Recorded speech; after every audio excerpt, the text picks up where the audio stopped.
Hello दोस्तों, welcome back to my channel knowledgeable brain. और आज हम इस वीडियो में डिस्कस करने वाले हैं पोस्ट स्ट्रक्चरलिज्म, जिसको डिकंस्ट्रक्शन भी बोला जाता है। दोस्तों, आज हम इस लिटरेरी थ्योरी को अच्छे से समझेंगे, इसके फोकस को समझेंगे, इसके मेन क्रिटिक के बारे में डिस्कस करेंगे। चलिए बिना टाइम वेस्ट करे वीडियो की शुरुआत करते हैं।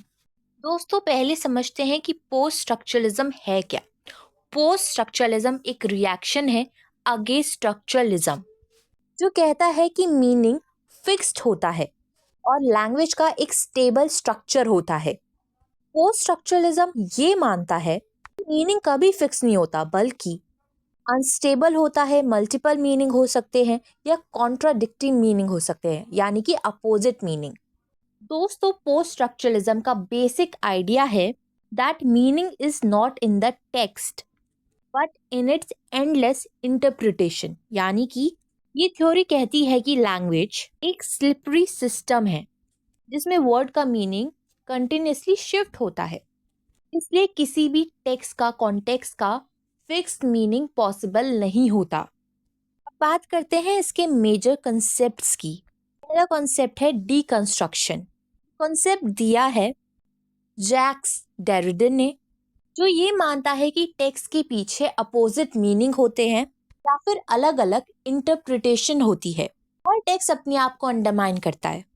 राइडर का फेमस फ्रेज है, there is nothing outside the text. इसका मतलब है कि जो मीनिंग है वो टेक्स्ट के अंदर ही है, लेकिन वो मीनिंग स्टेबल नहीं है।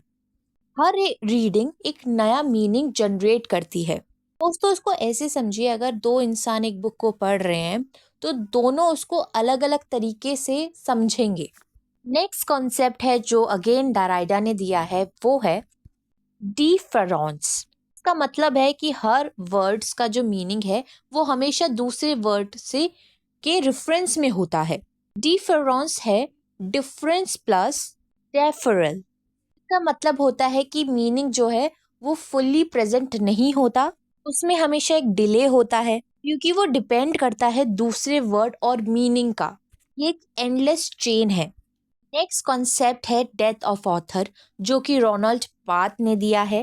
कहते हैं कि ऑथर का इंटेंशन मैटर नहीं करता, रीडर है जो मीनिंग बनाता है, क्योंकि रीडर की इंटरप्रिटेशन ही मीनिंग क्रिएट करती है। नेक्स्ट कॉन्सेप्ट है इंटरटेक्चुअलिटी, जो कॉन्सेप्ट दिया है जूलिया क्रिस्टेवा ने। चीज बताती है कि हर टेक्स्ट दूसरे टेक्स्ट से जुड़ा होता है। इसके अलावा जूलिया ने सेमोटिक्स और फेमिनिज्म में भी कंट्रीब्यूशन दिया है अपना। इसके अलावा कुछ और कॉन्सेप्ट है, जैसे कि मल्टीसिप्लिटी ऑफ मीनिंग, यानी कि टेक्स्ट में सिंगल और यूनिवर्सल मीनिंग नहीं होता है, उसमें मल्टीपल मीनिंग्स होते हैं। नेक्स्ट कॉन्सेप्ट दिया है माइकल फॉकलॉट ने, जिन्होंने पावर, नॉलेज, डिस्क्लोजर और ऑथर के बाकी फंक्शन में कंट्रीब्यूशन दिया है।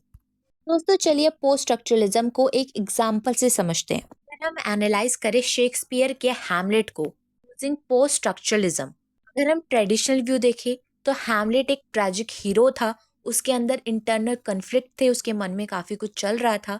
लेकिन अगर हम पोस्ट स्ट्रक्चरलिस्ट व्यू से देखें तो हैमलेट एक स्टेबल कैरेक्टर नहीं था, अपने आप को ही कॉन्ट्रडिक्ट कर रहा था। और प्ले के एक सिंगल मीनिंग नहीं था प्ले का, उसमें अलग अलग इंटरप्रिटेशन थी। आपको अगर याद है हैमलेट की कहानी, तो उसमें एक गोस्ट दिखाई दिया था। एक कंफ्यूजन है कि वो गोस्ट जो है वो हैमलेट के फादर का सच में था या फिर उसकी एक उसको हेलुसिनेशन हो रहा था, इतने गम में था कि उसको ऐसा सब महसूस हो रहा था। दिमाग में काफी कुछ चल रहा था। अलग अलग इंटरप्रिटेशन देखने को मिली है हमें हैमलेट में। इसके अलावा जो लैंग्वेज है ब्रेक डाउन हो रही थी ट्रुथ को एक्सप्रेस करने में। सो पोस्ट स्ट्रक्चरलिज्म में यूनिवर्सल ट्रुथ को एक्सेप्ट नहीं करते, रिजेक्ट कर देते हैं, फोकस करते हैं रिकंस्ट्रक्शन पर। इसमें रीडर जो है वो मीनिंग क्रिएट करता है। चलिए दोस्तों, अब स्ट्रक्चरलिज्म और पोस्ट स्ट्रक्चरलिज्म के बीच के डिफरेंस को समझते हैं। स्ट्रक्चरलिज्म में लैंग्वेज में एक स्ट्रक्चर होता है, ऑर्डर होता है, लेकिन पोस्ट स्ट्रक्चरलिज्म में लैंग्वेज स्टेबल नहीं होती है, वो शिफ्ट होती रहती है। स्ट्रक्चरलिज्म में मीनिंग फिक्स्ड होता है, लेकिन पोस्ट स्ट्रक्चरलिज्म में मल्टीपल मीनिंग होते हैं या फिर मीनिंग जो है वो बदलता रहता है। स्ट्रक्चरलिज्म में ऑथर का रोल काफ़ी ज़्यादा लिमिटेड होता है, लेकिन उसको एक्नॉलेज किया जाता है। लेकिन पोस्ट स्ट्रक्चरलिज्म में ऑथर को डेड माना गया है। रीडर जो है वो ही क्रिएट करता है मीनिंग, कॉन्टेक्स्ट या टेक्स्ट का। स्ट्रक्चरलिज्म में फोकस है बाइनरी अपोजिशन का, लेकिन पोस्ट स्ट्रक्चरलिज्म में डीकंस्ट्रक्शन बाइनरीज है। और स्ट्रक्चरलिज्म में यूनिवर्सल ट्रुथ पर ये चीज़ बेस्ड होती है, लेकिन पोस्ट स्ट्रक्चरलिज्म में यूनिवर्सल ट्रुथ को रिजेक्ट कर दिया जाता है। दोस्तों, आई होप आपको ये वीडियो समझ में आ गई हो, और वीडियो सीखने के लिए हमारे चैनल को लाइक करें, शेयर करें और सब्सक्राइब करना ना भूलें। अगली बार फिर मिलेंगे एक और नई वीडियो के साथ। Thank you for watching this video.